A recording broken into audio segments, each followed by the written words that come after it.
Okay, so as a head witch, one of my major focuses is nutrition, and the importance of having a healthy, clean diet, and to prevent disease, and to keep your energy flowing. And the reason why I want to go over this real quick, because I keep seeing some funny little posts about how our diet is not causing, like processed meats, for instance. There's a post the other day about how hot dogs and processed meat is causing the rise in childhood leukemia. And people are like, oh, no, that's not true, because my mema is 96 years old and she don't have no cancer, and she's been eating whatever she wants to eat her whole life.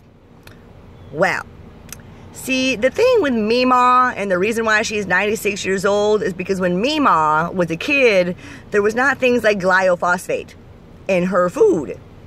And there was not sugar in all of her food. And their meat was processed way different. And there wasn't like steroids in it or hormones. So then we get into something called epigenetics, which is basically genes can be activated or deactivated depending on what our environment is, what's in our environment. So this could be things like glyphosate, steroids, hormones, stress, lack of activity, fluoride in our water, shit in our air. Lots of things are affecting our genetics, either turning them on or turning them off. So anyways, mema lived to be 96 years old and is still alive without cancer because glyphosate and things like that were not added to our food until the 1980s. Now, as that shit has been added to our food, things like chronic disease have gone up. So basically, we have just traded infectious diseases and communicable diseases for chronic diseases.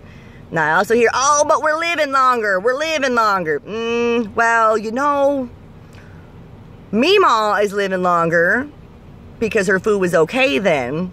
But other people, like, if you kind of notice, chronic disease is gone way up, and younger and younger and younger ages, and childhood cancer has gone up, way up.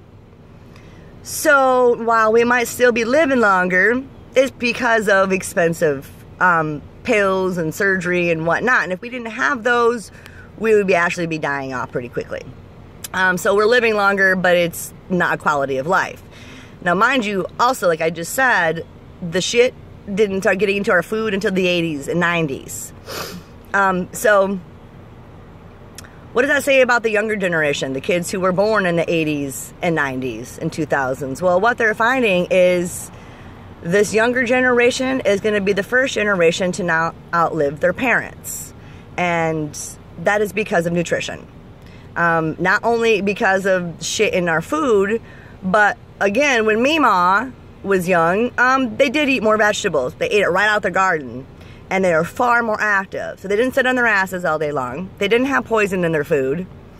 And they still ate more vegetables.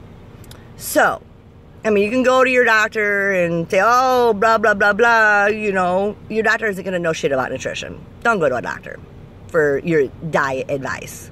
See a nutritionist. And see a nutritionist who specializes in organics and understands epigenetics. Because that's where we need to be focusing on, is what is turning on and off our genes. You could have, your whole family could have a hypersensitivity to chemicals, and you don't know because we're not really studying that yet. But we need to look into that. So don't concern yourself whether or not Mima lived to be 96 years old, because really her lifestyle compared to our lifestyle is totally different. So we can't compare it. So, yeah, that's it. All right, bye.